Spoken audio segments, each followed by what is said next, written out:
true story. My son Madden is named after not John Madden, but he's named after the video game that's named after John Madden. That's even better. And I don't know. Not the person that the game is named after, but the game. Yeah. Is his middle name Live?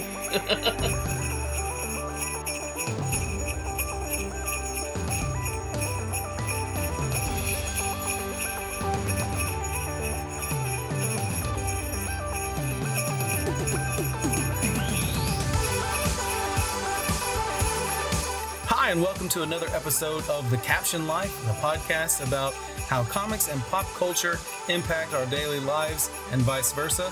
From deep in the heart of Texas, I'm Kevin, and I'll be your host. I'm joined tonight by my good friend Sean from Indiana. Hello. And from not so far away, a very special co-host, my son Madden. Hey, everyone. So, unfortunately, James couldn't join us tonight because he is at a Christmas party. Hopefully not the type of Christmas party like the Nakatomi Plaza 1989. I mean, I love James. Surprise. I love James. I just don't know that he has, like, John McClane survival skills. Hopefully he's going to be around to join us for one before the new year. But tonight we wanted to record a special holiday episode of The Caption Live. We tossed around a couple of ideas that we wanted to discuss, and I think we kind of settled on we wanted to give everybody a chance to talk about their favorite comics or pop culture related toy or Christmas present that they'd ever gotten. So we're gonna go around the room, the virtual room, since Sean's not with us in this one. I am. You are? Yes. In the virtual room. The virtual room, yes. Okay. Oh, you were talking about your room. Yeah. My bad. I'm gonna let Sean go. We'll let Sean go first, and then I'll go, and then we'll let Madden finish it up. Since Madden just got told he was on the podcast 4 minutes ago, and he probably needs some time to think about his favorite Christmas present. Also, like, his dad is in the room, so like he has to be like, yeah, I really appreciated that one present that my dad got me. Right. Otherwise, they may cease. Yeah. They're all so great. How do I pick just one? Yeah, my dad is excellent. Totally excellent, dudes. All right, so Sean, you take it. You tell us the story, your favorite comics related or pop culture present from Christmas. Yeah, so when I was thinking about this, I actually asked my parents what they remembered, what my favorite gift was, because I had a hard time remembering exactly which gift I got for what reason, like if it was for Christmas or for my birthday. Because I remember like all the presents I got, but I can never remember what season it was. So the only one that really stuck out in my mind that I got was when I was 14, my dad got me a Remington rifle 22 caliber. And so for whatever reason, that's the only one that I really remember. But when I asked my parents, my mom said there was two that were really my favorite. One of them was the Ghostbusters fire station house that you could have like the Ghostbuster mobile in there and the characters that slide down the fire pole and all that. That's awesome. Yeah, it was really cool. I really loved it. I remember playing with that for like every day when I got that. The other thing that I vividly remember getting that my mom said was one of my favorites was I was really into Home Alone. And Home Alone 2 just came out. Oh, and come on now. Did you get the thing that everybody wanted? I got that and another one. Okay, so what was it? I got the Talk Boy. Oh, the Talk Boy. Does Madden know what a Talk Boy is? I don't know what the Home Alone thing is or the Talk Boy, so fill me in, guys. You watched Home Alone 2, right? Yes. Okay, so the Talk Boy is that little tape recorder that he has that can like speed up or slow down his voice. Yeah, that was like a huge present like in the early 90s because that came out right at Christmas. Yeah. I haven't seen that movie in 3 years, so. So well, now we have a to-do list because it's on Disney Plus and we can watch that in the next couple of weeks. That's right. It's a date. So tell us more, Sean. So I got that, and I also got they sold the backpack that Kevin McAllister had in the movie. So it was like this tanned, almost like a messenger bag, but it was a backpack that you could wear on your shoulders. And what was really cool about this one is that you could set an alarm on it. So if anyone like unbuckled it without turning off the alarm, it does like a really loud scream as its own little alarm. So I remember having that for like 2 or 3 years of grade school too. So yeah, but I absolutely loved it. And you always knew if somebody was like trying to mess with your backpack? Most of the time, I would just have it on. I would just unclip it just to hear the scream go off. So it was more just like amusement for myself than the actual deterrent of anything. Because it wasn't very loud. It was just like a small sound box that was in the book bag. So like the only people that could hear is like the person trying to get in and maybe the person that's like 3 feet away from them, right? So it's not like anything advanced that we have now. But I loved it because I was really into Home Alone that time. So. I'm gonna tell you what, Home Alone 2 is probably my favorite Christmas movie. Oh yeah. I for whatever reason I like 2 more than 1, but probably because when Home Alone 2 came out, that was a Christmas that me and all my siblings asked for money. Mm-hmm. And so like between like our parents and grandparents and everything, we all ended up with like $100. And so the day after Christmas, we just went to the mall to spend our money, and all of my siblings decided that we were going to go to the movies and see Home Alone 2.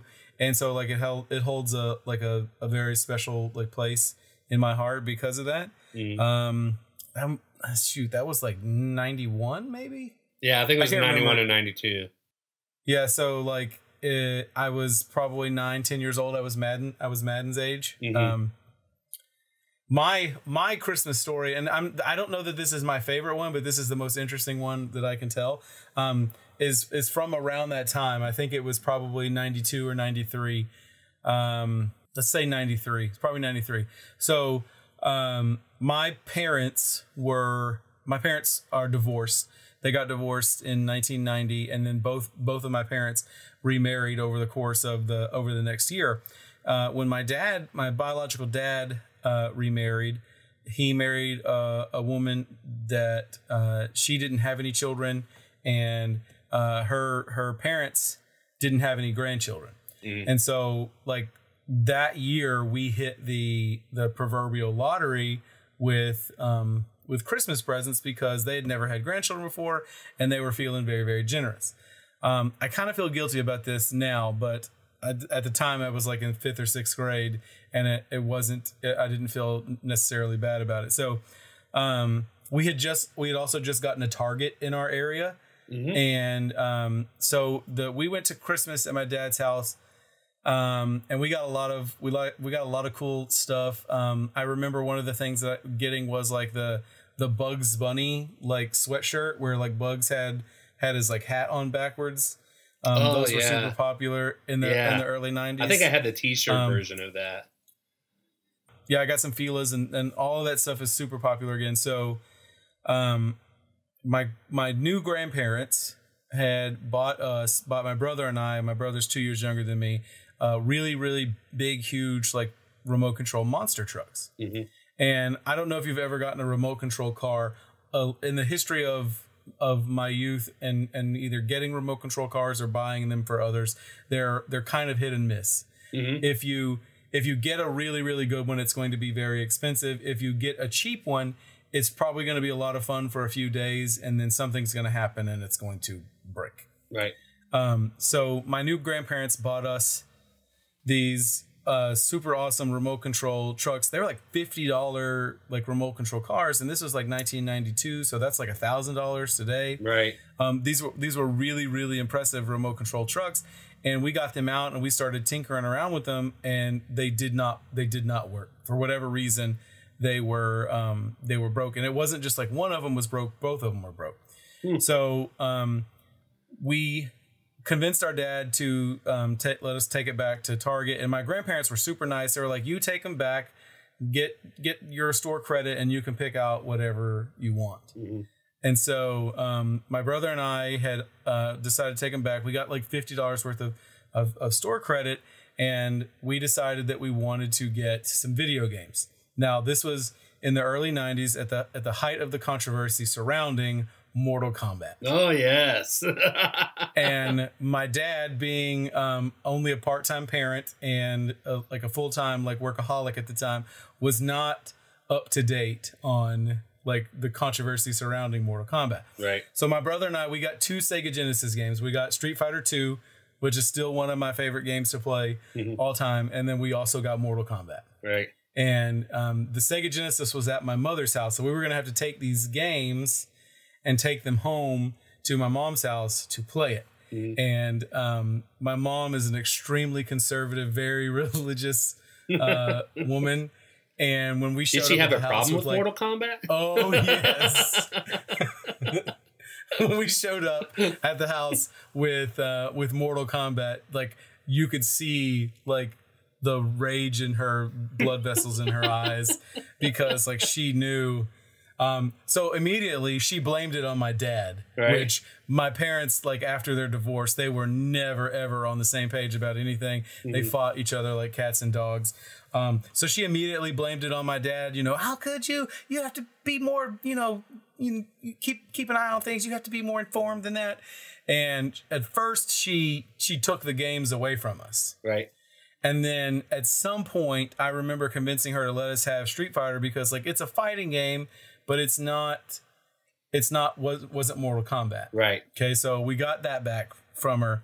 And then eventually we were like, look, Mortal Kombat is very much the same thing. It's just, Mortal Kombat at the time was cutting edge because they had used like photorealism to create the characters, and it wasn't cartoonish. So the violence was a little less tongue in cheek and a little bit more realistic. Right.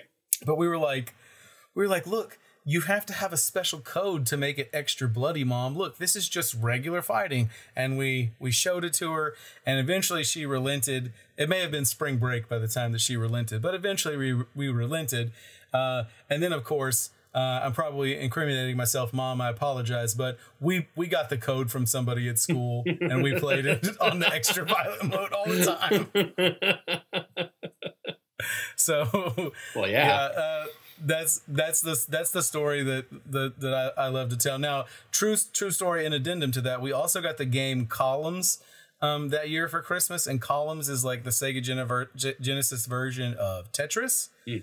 And my mom got extremely addicted to the Columns game, like playing that game, and she still plays games like that on her like smartphone now, like almost 30 years later. Right. She still likes to play those games, but she got super addicted to like playing Columns, and we at that point we didn't get a lot of time to play our Mortal Kombat and stuff like that. So right. Yeah, that's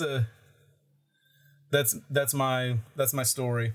All right, you're up, buddy. So I've had a while throughout this episode to think about my most interesting Christmas present story, and I'm still debating on what to choose, but I think what I'm going to go to is a present that's been very, very dear to me throughout the 3 years I've had it, I think. And so this was 2016, I think, because isn't that when The Force Awakens came out? 2015. 2015, yeah, because it's every 2 years. Christmas of 2015, and we draw names for Christmas. So my cousin Matthew had drawn me, and at the time I was really into Star Wars. So what he did is he asked my dad what I wanted, and he got me the talking Yoda, the interactive Yoda. Yeah, the interactive Yoda that you could talk to and ask questions, and Yoda would answer you, and it was so cool. And I still have it in my room. Yeah, he asked. Just yesterday I heard him ask Yoda, "Is Carrie going to join the dark side?" And Yoda is always like, "The future is not clear, or clear the future is not." But the answer is yes. Which, if you know my daughter, it's very clear that she is both a Sith Lord and Slytherin. If we're talking Harry Potter, so. And my son loves the dark side. Like, he's fascinated with it, but he does not act like it. Like, he's really into it. But like when it comes down to it, he's not a Dark Lord. Because what's funny is he loves Darth Maul and he loves Darth Vader. But anytime a good guy like gets hurt or whatever, he's like, they're supposed to win, you know? So is there something that you wanted to add to that, man? I'm really having a hard time because I don't have interesting Christmas stories like lying to your mom about playing a very violent video game, but... So to say, Kevin, you're harping on your son about making sure that whatever you say is really good, and then you openly admitted to him about how you lied to your mom. Way to set that standard for him. This is very interesting to learn from my dad, because just the other day I was asking him if I could get Mortal Kombat 11, and he was like, no, and no, because that video game is very violent. So learning that he did the opposite and like lied and got what he wanted and took advantage of it is like very, very like shattering. So Dad, I know you said Dad, you wanted me to tell you that you were awesome. Mortal Kombat 11 is way more violent than Mortal Kombat 1. Like, just from the jump, it's way more violent. Secondly, like, there was a code that you could turn the violence off back then. I'm not so sure that that's still the case. It's still like pretty violent. And third, right. Do as I say, not as I do, punk. You hear to hear, folks. Right. So, hey, listen, there was a couple of years ago, too. It was Madden also got a Red Ryder BB gun, too, for Christmas. Because my brother was home for Christmas one year from being overseas in the military. And so we took our sons to Walmart, and we bought BB guns because his in-laws live kind of out from town, and they have a big piece of property, and we could shoot BB guns, right? Mm-hmm. And so we have done that pretty much at Christmas time. When my brother is home, the BB guns stay at my house, and we always bust them out. But Matt, let me ask you a question, because this is the Christmas story related. Have you ever shot your eye out? No, but I'm pretty sure you have. Yes, this is a true story. I haven't shot my eye out. But like our house backs up to the woods. Like, there's this undeveloped lot behind our house, and it's probably about 10, 15 acres. And it's nothing but like East Texas pine trees. And so what we do is, on our back fence, we either set up pine cones or soda cans, and we just shoot them off the ledge of the fence in our backyard.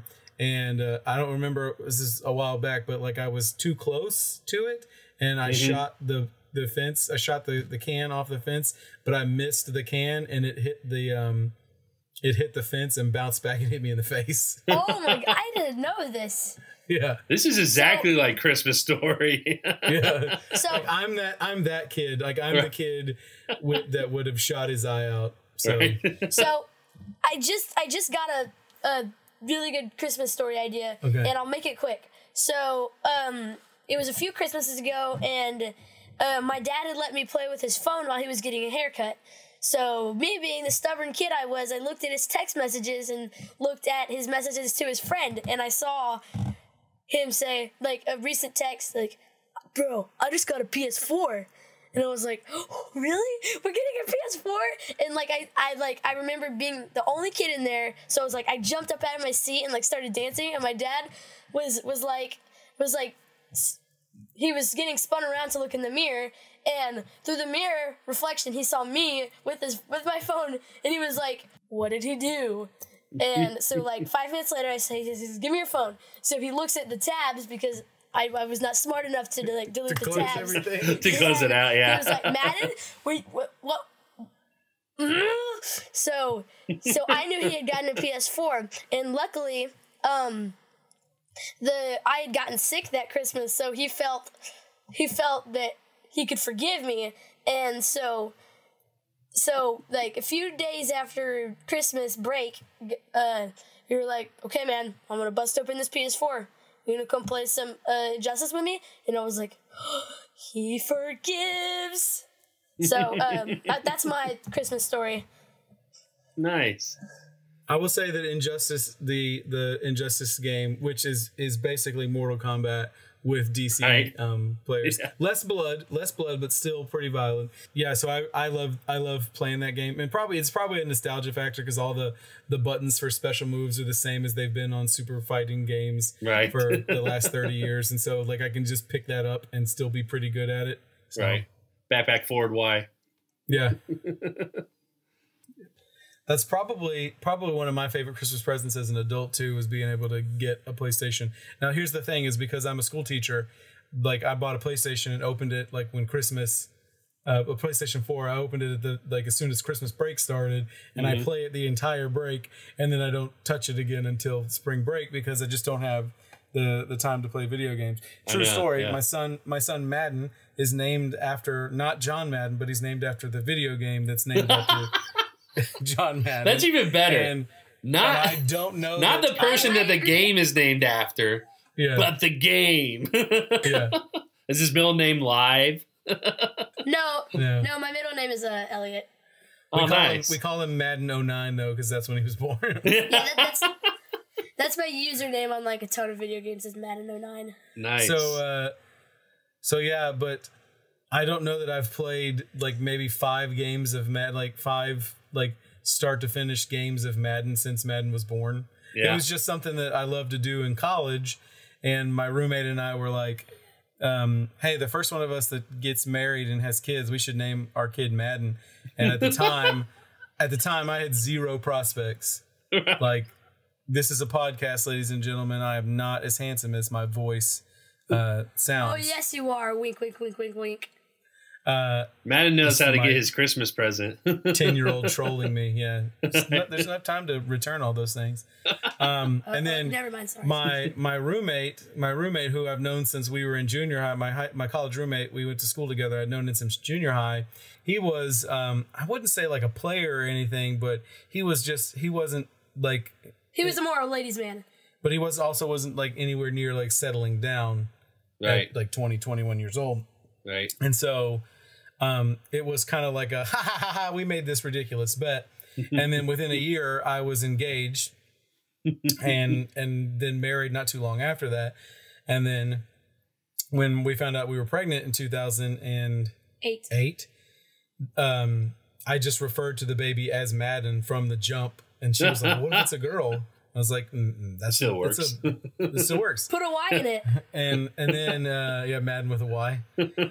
And then by the time it was like we found out that he was a boy, like she had completely committed to it. But also, true story, I would suggest really, really ridiculous names as an alternative, so that by comparison, Madden sounded great. Right. Like Bartholomew. No, like never Bartholomew, but I did suggest Bernard. I draw the line there, right? Yeah. Bernard, Wyatt, there's a ton of just random weird names. Yeah. I'm sorry if any of y'all are Wyatts. Y'all are probably awesome people, but my wife doesn't like the name Wyatt because she's had too many bad kids in her classes named Wyatt. That's the hard thing about being teachers, that you'll associate names with kids you taught, and it's like kind of whittles down the options for you. Yeah. Yeah. You should have like gone with the ultimate ridiculous, like just start saying like Obi-Wan or Jar Jar Binks or Bro, those names in my opinion are pretty cool. Like if he would have like named me Obi-Wan. Yeah. Okay, so you mentioned Jar Jar Binks. Can I bring up another topic? And this is not holiday special related, but Star Wars The Rise of Skywalker is coming out next week. So this is pop culture and it's current events. Have you watched episode 6 of The Mandalorian? Yes. Did you catch that Jar Jar reference? Where he was Bill Burr said it, right? Yeah, Bill Burr says what's underneath the helmet. Yeah. Are you a Gungan? Maybe you're a Gungan. Yeah. Yeah. I was like, oh man. It was a nice little dig too, right? Like that's exactly what it was. So I like it when people can kind of make fun of themselves in their shows, right? Yeah. Yeah, that was really good. And then I was pointing out Dad Easter egg because, well, lately my dad hasn't seemed very nerdy, so I had to like explain this to him, that in episode 5, Mandalorian is like, wait, we need to stop. She has the high ground. And he didn't understand that reference, and I was like, bro, you're breaking my heart. That was good. That was good. He's a walking meme generator. Like, seriously. I'm not a meme generator. I am a nerd.